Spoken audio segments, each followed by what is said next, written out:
Hey guys, welcome back to my channel. This time it's going to be a review of the Bloodstorm Return of the Beast lists. So this is a tournament that will be held in Eindhoven next Sunday, on the 15th if I'm right. And it's a Bloodstorm event, so the tournament is mostly fun focused with some special scenarios, special deployments, and some secondary objectives that you don't normally see in 9th Age.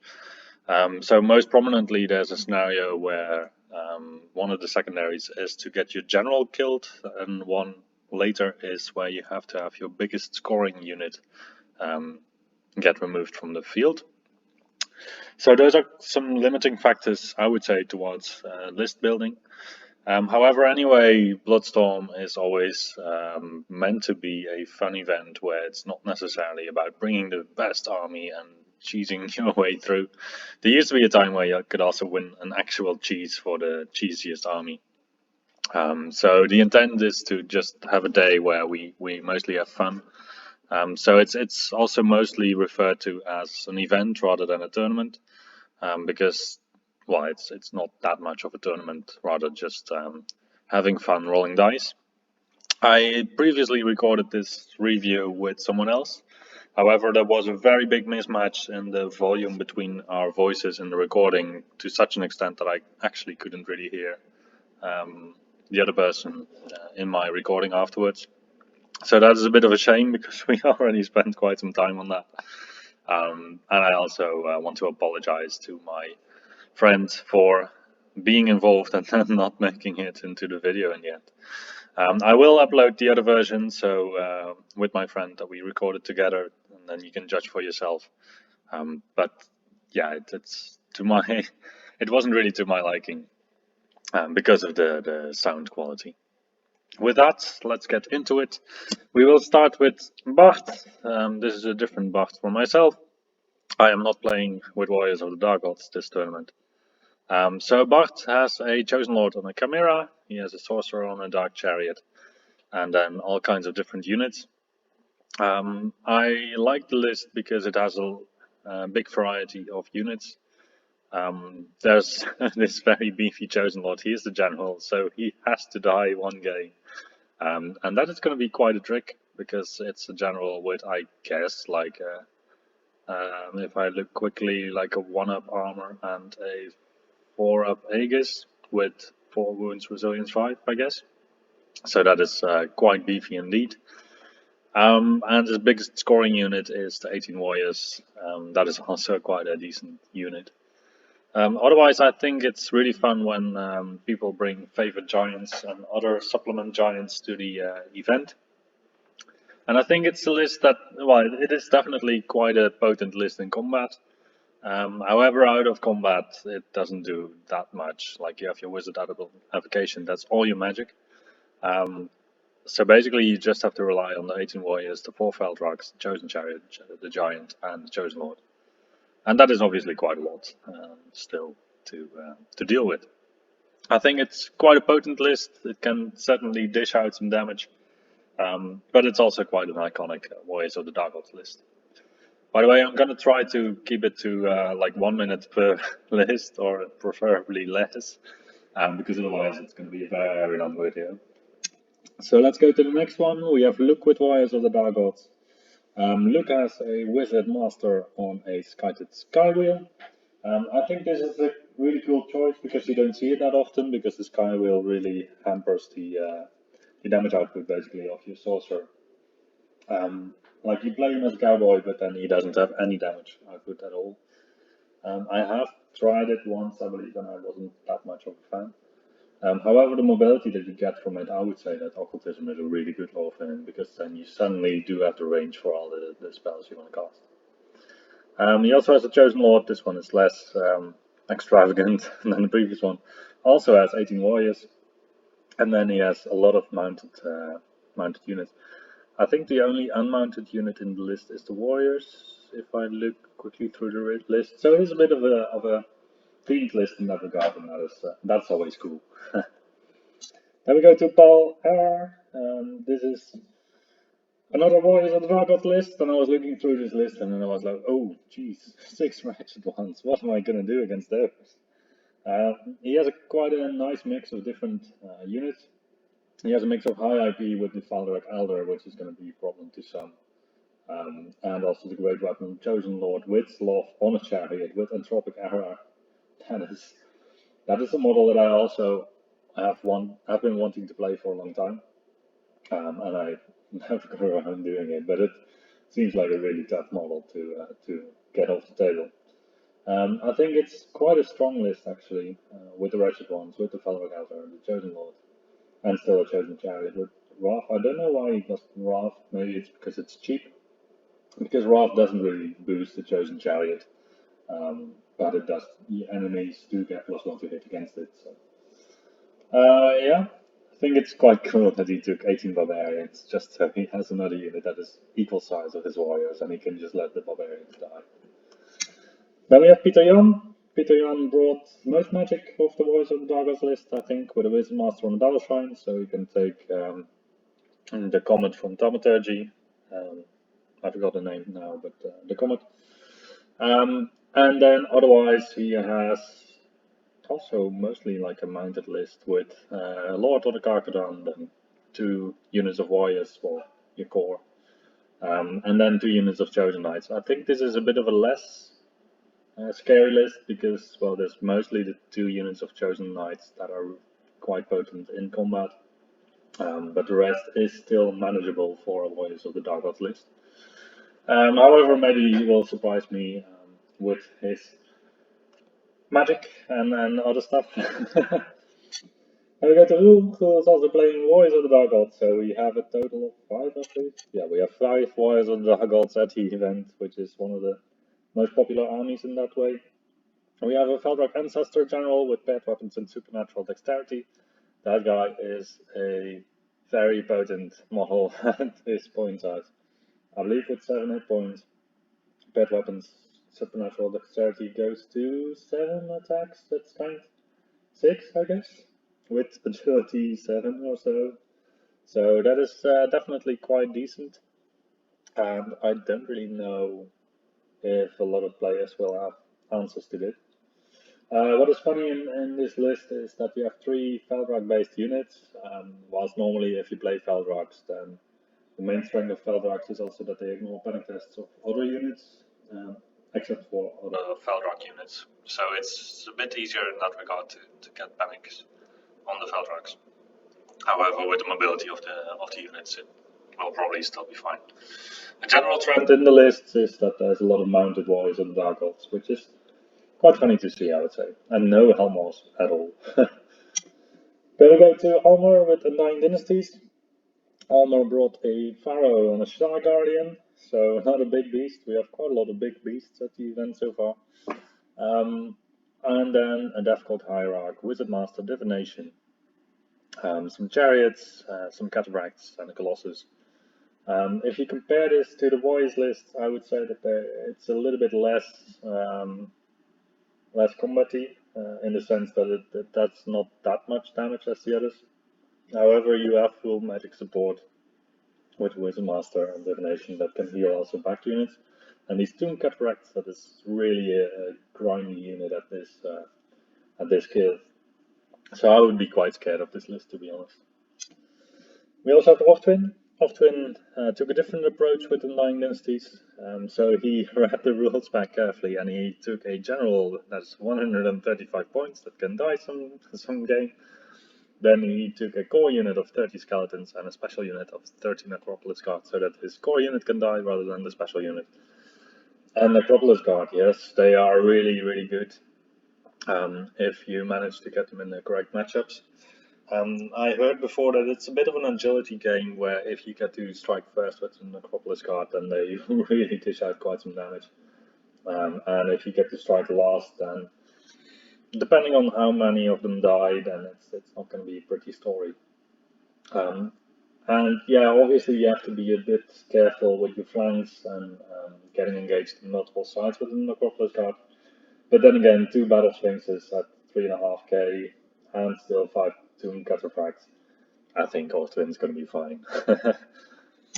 Then we have Harm. Harm took Vermin Swarm. He's the only Vermin Swarm player at the event.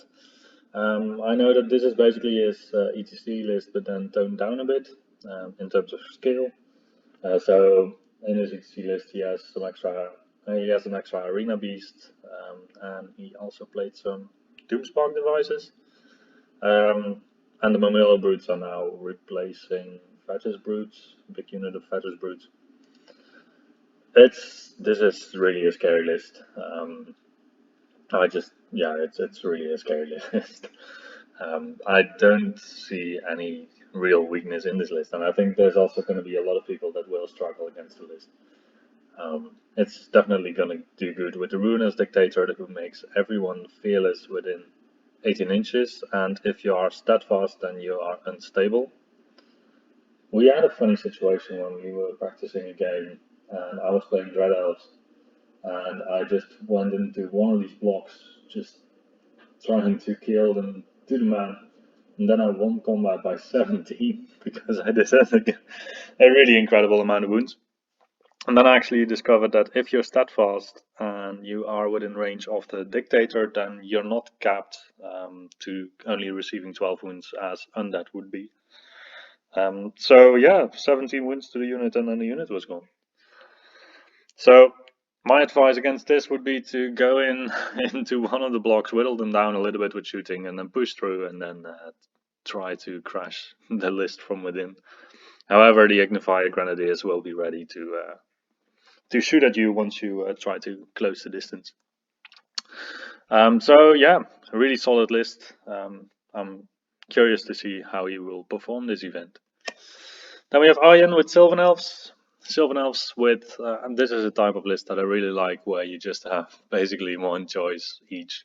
Like you have a Druid, you have a Chieftain, you have some Archers, Forest Guard, etc. I think it's, well, obviously it's quite a balanced list if you take a high variety of different units.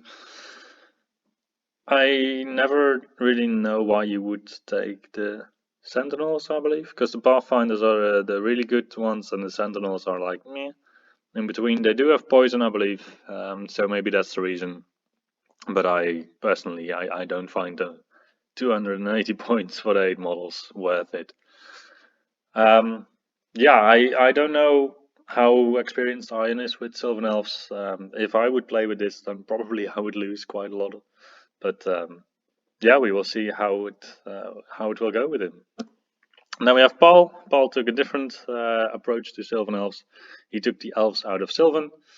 So he just takes trees, and well, he has a lot of trees.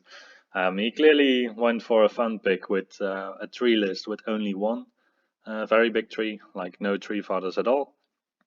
So he took the Avatar of Nature, which is going to be a very tough model at this scale, and 2 big blocks of Thicket Beasts, one with a Shepherd and one block without. Yeah, this is just gonna go somewhere. Stay where it is and stay put. And if you don't have any flaming attacks, then probably you're gonna struggle quite a bit. Now we have Denny. Denny is bringing Saurian Ancients with a Quattle Lord and the Skin Captain on a Taurosaur. I was wondering with this list why he has a Skin Captain on the Taurosaur, because he doesn't take the Spirit of the Stampede, so he doesn't take the extra impacted item that really makes the Taurosaur shine if you play a Skin Captain on it. And putting a Skin Captain on it also makes it so that the Taurosaur can be jeweled out. So only putting the Skin Captain on and not giving him items to really boost the performance of your Taurosaur, I feel like it's a bit of a shame, because then you do get the negative side of being able to end up in a duel, whilst you don't get the positive of the extra damage output. Yeah, otherwise it's a solid list. Like these 19 Saurian warriors with Crocodile, they have a 3-up armor save in combat. With Alchemy they can get to a 1-up armor save in combat. That is going to be a tough unit to shift for sure. Then you have the Temple Guard, that will also be a tough unit to shift. And then some supporting pieces. It's a nice balanced Saurian Ancient list, and I'm quite curious how it will do. We also have Erik with Saurian Ancients. Erik did not take a Quattle Lord. He did not take any magic at all, I believe. I think that's also quite a nice consideration at 3.5k, that you can also just go without magic and say, well, it's not worth it to me. And then you end up with something like this, where you have basically just more stuff. So you have 2 units, big units of Saurian warriors, each with a Saurian veteran in them to really boost the performance of the unit. Then a unit of Raptor Riders, unit of Rampadons, unit of Caimans, and a lot of poison shooting.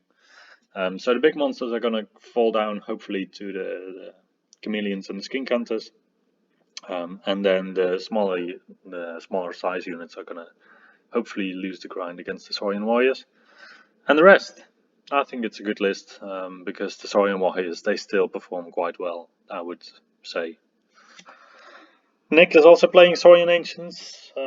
Nick has I would say maybe a bit of an off-meta list with just very small Saurian warrior units that are mostly there to just mop up the pieces after the rest of the list has tried to diminish the size of the opponent's units.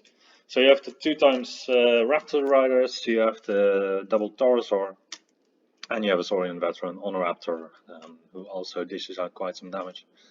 Because these Raptor Riders, you shouldn't underestimate them with still 4 attacks per model with a reroll of the ones to hit. Sure, right now they don't really perform as well in terms of damage output as Dread Elf Dread Knights. However, they're also only 250 points more or less for 5 models, which is quite cheap with also Resilience 4. So that's quite nice. Yeah, I think it's a nice list. It's just also really just quite a fun list to play against. It has some advantages, it has some disadvantages. I think it's a nice balanced list for Bloodstorm. And then we go to Robin. Robin is also bringing a Quattle Lord. There's so many Quattle Lords. Yeah, so I really like with Saurian Ancients the diversity of the lists that are being played in the event. So you have a couple of questions in Saurian Ancients, like do I take double Taurosaur or do I not? Do I take poison shooting? Do I take stuff to clear infantry like salamanders? Do I even take Saurian warriors, and how many? And well, Robin still took a different approach. He has the unit of King Braves with the Kaiman in them. He has Temple Guard with the Quattle Lord. And then 2 salamanders, 2 units of chaff basically, and 2 Taurosaurs. I think it's a decent list. And yeah, I'm quite curious to see how it will perform basically on the table. This is also quite a fun list to play with against big monsters, because you have Silver Spike from Alchemy, you have 2 great bows on your Taurosaurs. So I think he has quite some decent anti-monster capabilities still without the poison in the list. Stein is also bringing Saurian Ancients, and Stein is bringing yet another type of list. I was looking at this list and then I was reading like, oh, Alpha Carnosaur, that's cool. Because I really like Alpha Carnosaurs. I prefer them actually. Oh no, wait. I like the baby Carnosaur more than the Alpha, I think. But Alpha Carnosaur is definitely also a really cool model, at least. So he has the very big beastie, and then to support that, he still has a Quattle Lord, and he also has 2 times 4 Rampadon Riders. I don't know how he managed to fit it in the army, but it does fit. And still a Taurosaur. So yeah, I think this is quite a scary list. It's also funny how effectively you can rush up with this army. Just preparing everything for a turn 2 charge by just pushing it up.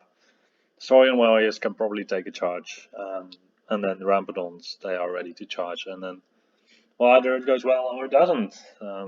Yeah, it's going to be short battles, I guess. Then we go over to Orcs and Goblins with Bas. And I must say, well done, Bas. I think you have a really cool Orcs and Goblins list. With not the most overpowered choices in Orcs and Goblins. Like usually when people say, yeah, I have a fully teamed Orcs and Goblins list, just fully focused on Goblins, then you see minimal Goblins in core with maximum Madkits, and then you see maximum Nashers, maximum Nasher Wrecking Team, maximum Pump Wagon, and 3 Ballistas. And then I would say that that is not necessarily a very fun list to play against, especially if there's still 2 Gargantulas there. But that might be my personal opinion. I, anyways, think that this is quite a decent list in the sense that there's still just some goblins in the list, and triple giants is also fun. It's Orcs and Goblins is also actually quite good because they get, I believe, the +1 strength in the first round of combat, and you can give them Swift Stride for 1 round with the Bark Cry. So in the end, it is still quite an okay list. It's not like a bad themed list or anything, but it's I like it more than the usual. Oh my god, this is a fun list, and then it's not really fun at all. So well done, boss. And then we go to Jan. Jan is also playing Orcs and Goblins. He is playing Orcs. So he has only Orcs in his army, so once again, nice theme list. I like it. Great Green Idol is a very big Orc, obviously. National Wrecking Team doesn't have a Goblin on it. So yeah, Orcs. He has a tactical unit of 25 to get killed in the scenario where your biggest unit has to die. And yeah, he doesn't really care about the fact that his Orc Warlord has to die in 1 game. Yeah, I think it's a cool list, just different flavors of Orcs. And he did not allow himself to go for the very useful pieces like Goblin Wolf Riders in an Orc list and stuff like that. So it's a really constrained list. Well done, Jan. We also have Jeroen. Jeroen took Orcs and Goblins, and he took just all kinds of different units. This I also like. So you have 1 of each, basically, and also still in the character section. You don't have any duplicate characters except for the Goblin Witch Doctor. However, 1 is on foot and the other is on a wolf chariot, so I would count these as separate choices. So just different stuff. Well done. And I think you're going to do quite okay at the event. Mod is also bringing Orcs and Goblins. Mod has Goblin King on Gargantula, then Goblin King on a Spider, Orc Chief with a BSP. He has some Orcs, he has some Goblins. Yeah, it's a cool list. It's quite rare that you see normal feral orcs and not the Adbasher version. I don't know if the +1 strength really makes a difference. You also get +1 offensive. But then again, 29 block Orcs of feral Orcs with spears. With Green Tide, that's gonna strike in 4 ranks with Battle Focus. That is quite a decent unit. And it's gonna strike at Agility 4 if the enemy charges in, I believe. That's yeah, that's scary. Yeah. So yes, some different stuffs, and he didn't go overboard, I would say, on any choices. I think it's a cool list. Then we go into the Ogre Khans. So the Ogre Khans are the lists with the least amount of models.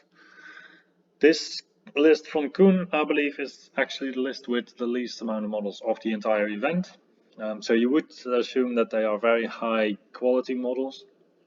Well, the Shaman and the Khan, they are quite sturdy with their resilience 5 and 4 wounds or more. I don't know. So they're just standard ogre characters. Then you have 6 bruisers, 6 tribesmen. I think this is a funny choice because usually you see that people in ogres load up on 1 unit and then make the other unit a bit smaller. So, like for example, 9 bruisers and 3 tribesmen. However, it might work at this scale of the event with just units that are just big enough to decimate the enemy. Then you have the 5 mercenary veterans. These guys are gonna dish out quite some damage, probably. So they have a 4 of armor save with the plate armor. And then with bird weapons, they strike at strength 5. So that unit is gonna dish out, if I'm correct, 25, 31 strength 5 attacks, something among that line, with reroll 1s to hit, to wound, and armor saves with the banner of the Jin you get. That's definitely a scary unit. And then to back that up, he has a Rock Orcs and the Frost Mammoth. It's definitely a scary list if you allow everything in the list to strike at the moment it wants to. And I think chaff is going to be his biggest problem. So yeah, it's I think it's still quite a nice list to bring to Bloodstorm because it doesn't go over the top on anything. It's if you lose any of these units, then you will definitely feel it in your list. Then we have Mark with Ogre. Mark took a themed list with Mammoth Hunter General on Rock Rocks, who is a wild heart. That's cool. Wild heart lists are lists within Ogre Cans that are focused on the Mammoth Hunter character, if I explained that correctly. So I like that he has a Mammoth Hunter actually on a Rock Rocks, and then he has Mammoth Hunter on a Tusker, and 3 units of Tuskers. This might do quite well actually at the event. The biggest bane of the list is going to be chaff. So if you manage to chaff the Tusker cavalries and get the charge against them, then you might be in a good place. And also, there is still quite a chance that he will block himself with the large footprint of these Tusker cavalry units. I think it's a list that can do really well against some armies, and it might actually struggle quite a bit against some others. Then we go to Infernal Dwarfs. We have Maurice on Infernal Dwarfs. It's the only Infernal Dwarf, so he does win best in race. Yeah, I don't really know that much about Infernal Dwarfs. I know that some people will be surprised by the Vassal Cavalry because they actually have lances, so they dish out 5 strength 5 attacks on the charge. Nafta throwers are quite scary, I would say. And then the Infernal Engine is also quite a big demon shooting thing. He doesn't have the built-in interactions in the book where you put flammable tokens everywhere and then you get reroll to hit on everything, and then you have the opponent who cannot approach you because he's going to be shot down, and then the combat is incredibly good. So I think it's a nice list. It's not over the top. It's just a combination of different units, and yeah, it just plays a bit on the table, and I'm quite sure that it will be enjoyable games. Then we have Daniel. Daniel is the only one who brought a dragon to the event, and then he doubled down on it and he brought 2. Yeah, 2 dragons. That's quite scary, I would say. However, one of these has to die in 1 round for him to get max points on the tournament. And that is actually like nearly 1200 points. So he cannot gain as many points as other people can in the event, I think. But he might be able to still do quite well, obviously. It's a list that I would say can work quite well against some armies. It's funny how he has a lot of units that are quite charge dependent, and then he doesn't really have anything that can take a charge, except for the hybrids on the Ancient Dragon. However, do you really want to take a charge with your general who is on the dragon? You might. And also considering all of the shooting that we have seen earlier in the list, I don't know how well he's actually going to do. It's going to be really matchup dependent, I think. Against some matches, the enemy will not have any chance, but if you face a National Wrecking team and 2 bolt throwers, then it's not going to be that nice. Yeah, so good luck to you, Daniel. I hope your matchups are in your favor. Then we go to Kirti. Kirti has a more balanced Highborn Elves list with all kinds of different units. I always really like Highborn Elf characters on chariots for some reason. I don't know why I'm attracted to them, but I really like them. So this commander on a Reaver chariot with Death Cheater. I think it's a really solid choice. And I don't know why. Like when I played Red Elves, I am not that tempted to get a character on a Raptor chariot, but maybe it also has to do with the fact that the Reaver chariot has an advance of 9 inches, whilst the Raptor chariot has only 7, but with Sand of Blood you go to 8. Yeah, it's a nice list with different units, and I think Kirti will just enjoy himself quite a lot with this list. Now we have Sicko. Sicko is going to play Harbor Elves as well. I saw this list and then I started reading and I saw like commanders with Royal Huntsmen that could go in Swordmasters, and I think that is a really good idea because then you have quite a decent answer to monsters with your Swordmasters. However, the list itself is only like 3 blocks of Swordmasters, 1 unit of Seaguard, and that's it basically. So I am not that convinced that it will do quite well, because as you are so limited in your units, your Reavers, you're gonna have to use them quite early in the game, and then you're out of chaff. Then your Swordmasters, they really have to work together in some way. So if they do charge away, then um, they're going to be isolated. And I think against good players, you will struggle quite a lot with this list, and against less good players, you might completely mop the field with it. But yeah, it's definitely a lot of Swordmasters, that is for sure. Then we have Erik. We move over to Empire of Sonsdal. Erik did a good job, I would say, with bringing 3 giants from the giant supplement. They're all big fans of Sana.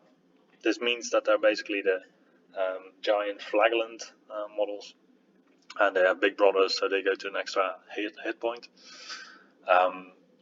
With big fan of Sada, when you die, you still perform your attacks, I believe. So at that point, you will have 8 attacks from your hit points, 5 attacks from your giant profile. So you will have 13 attacks with battle focus at strength 5 per giant. That is gonna hurt a lot of units. Except when you're shot down, obviously. But then, yeah, it's still quite interesting. Then he has Electoral Cavalry for the only scoring unit in his list. So that is gonna have to die for one scenario for him to win the secondary. I would say that the hero setup I would have done differently. I've been playing with Empire of Sunstyle for a while, and I think Knight Commander BSB Prelate is the way to go. The Inquisitor is nice. However, Hammer of Witches, I really would want it on the Prelate, because the Hero's Heart on the Prelate gets him to 3 attack strength 5. The Hammer of Witches gets him to 5 attack strength 4. And the BSB is also quite important for the reroll to your discipline and also the orders, because then you can get minimized discipline on your Electoral Cavalry, you can get fight an extra rank.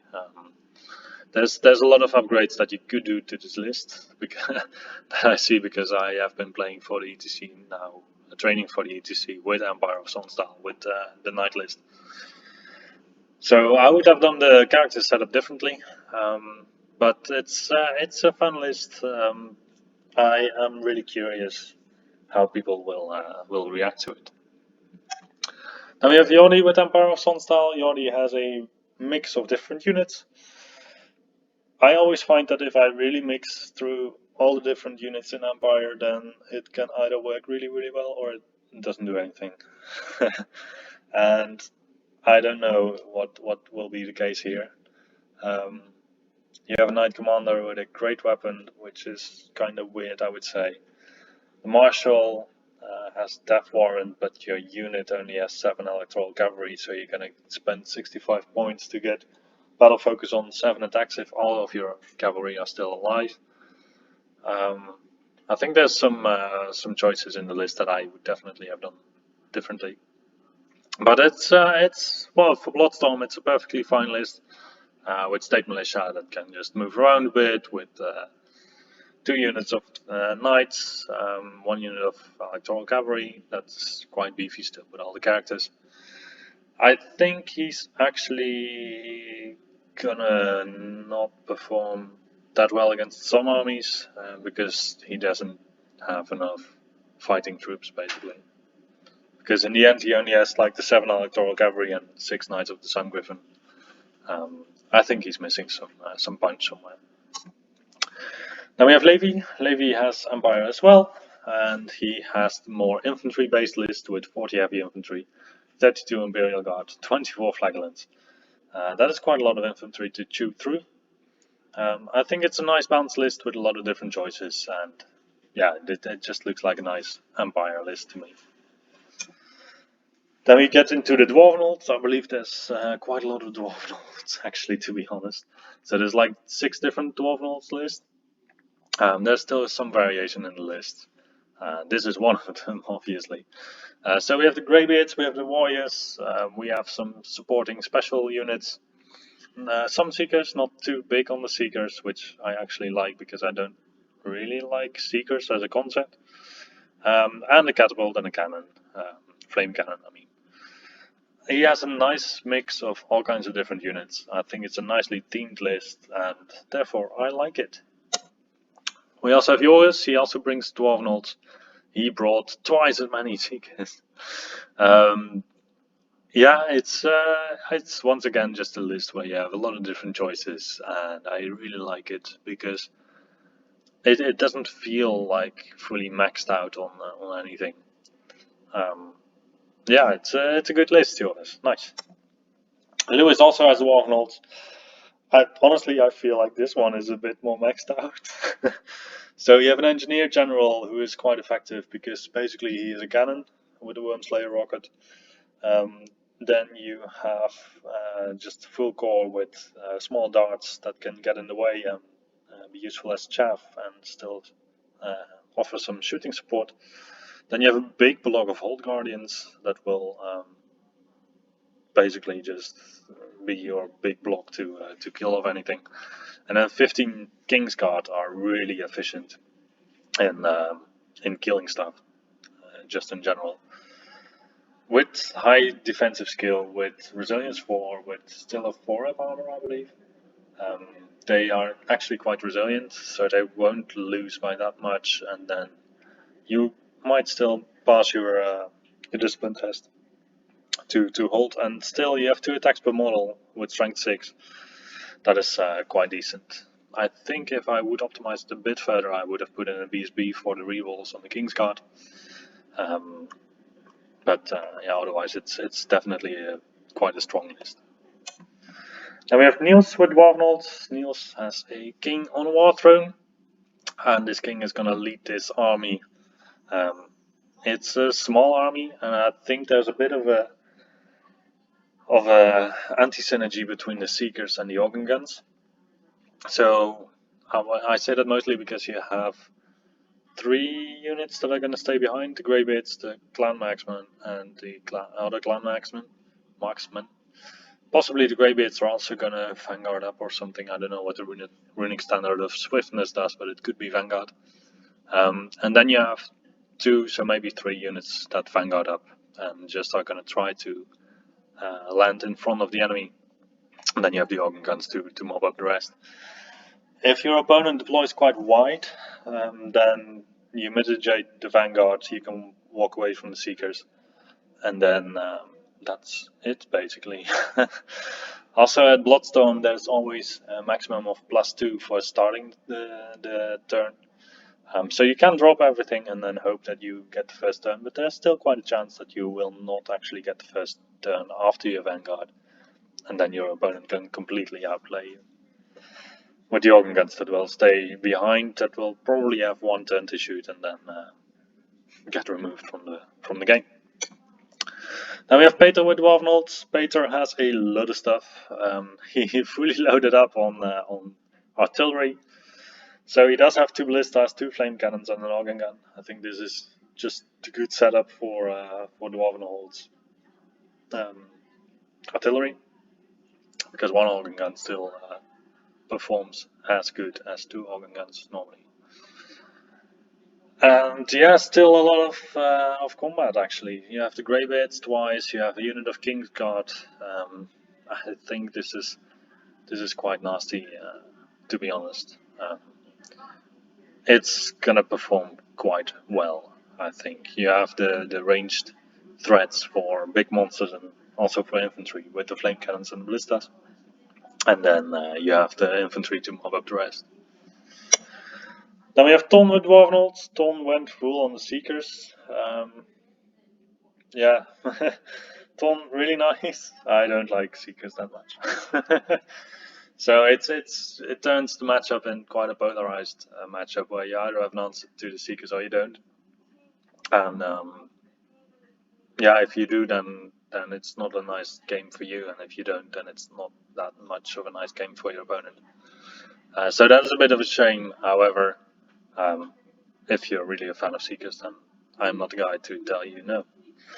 So yeah, generally, if you play it as a Seeker list, then it is quite a well built list, I think. The 2 units of Clan Marksmen really help in removing some chaff. The 2 units of Clan Warriors with throwing weapons amplify this a bit more. And the Seekers, well, they just seek. Then we have my list. This is my list. So previously with Bloodstorm, I've considered bringing Dread Elves a couple of times. And then I always faced the issue that halfway my list building, I was thinking like, okay, but there's going to be matchups where I will face multiple wrecking teams, where I will face a lot of shooting, a lot of stuff that deals impact hits, because there's also people that play a lot of chariots and stuff. What am I going to do? Because if I play a normal Dread Elf list, then I don't have a lot of models. And then I thought, well, actually, core Spear Elves are also just fine. So I just brought 200 of them, and that was it. So obviously the list has bodies and has some decent capabilities in combat. Otherwise, I only have Discipline 8 or 9 on my Dread Prince, and the rest has Discipline 8. I see that personally as quite a disadvantage of the list, because everything's gonna have to take panic tests all the time, and it can go wrong somewhere. I'm quite curious how it will turn out, but it's definitely a nice nice list to play on. Then we have Master with Red Elves. So this is basically the problem that I was telling about with my previous explanation. He has 27 spears, 21 adjudicators, 7 dread knights, and 3 thunderpack, and maybe also 10 obsidian guard as main combat threats. Yeah, if you get a flame cannon on the opponent side of the opponent's side of the table, then the adjudicators are not going to do anything, and you pay 500 points for a unit that doesn't do anything. Same with the Dread Knights. You are only Resilience 3 and 2 up armor save, and you pay 400 points for 7 of them. So that is quite crippling, I would say, and that is why I took more stuff. However, for just the list in general, it's a nice list. It will do what it will try to do, and it also has just a lot of different options within the list. Yeah, it can perform quite well actually. I haven't seen that much armor, so I don't know if the adjudicators are really needed. However, against old guardians of Lewis, they will really shine. Then we go to Marco. Marco has Dread Elves as well. He went for the Obsidian Guard route with the Cadence Penance, so they have Swift Stride and +1 advance basically. And yeah, it looks like a bit of a smaller list. The auxiliaries are quite good with the shooting also. It's basically more or less the same list with still some Dread Knights. He does have a Hydra. Hydras are generally good, but I think they're overpriced by like, I don't know, 25 points. I would love for them to go under 400 points. And otherwise, I think it's a good list. Yeah. Then we go to Gerard. Gerard has beast herds, and he has a lot of different beast herds. I like that he has a lot of different beast herds. He brings a big block of Minotaurs. I don't know how I would build my Minotaur, but I think agility is a bit of an issue with Minotaurs in general. So I could imagine putting supernatural dexterity on it instead of Kingslayer. Because I could imagine that you don't actually face that many characters, because they will just by choice not go into 7 Minotaurs with a Warlord. But it's a nice list with a lot of different things, and definitely some things to be scared of. Then we go to Johan. Johan has more stuff. So he has a bit more of an infantry-based list. I think it's a list that generally will perform a bit less well than Chaos list, because he doesn't have the real masses that I would want with Beast Herds. Sure, the 30 Wildhorn herd, that is big enough. Um, then the 20 Longhorn herd, I'm not that sure because his Soothsayer is also on Avocation and not on Druidism. So every single Longhorn that is gonna die is not gonna come back again. Then 3 Minotaurs feels on the small side, 6 Centaurs feels on the small side. I don't know. And the funny thing still is that he can ambush quite a lot. So the Wildhorn are gonna ambush twice. The Longhorns are gonna ambush, and then I believe the Briar Beast also ambushes. So that is quite funny. We still have Robin H with Beast Herds. He plays Triple Giant and the Gortag. So he plays basically just Monster Mash.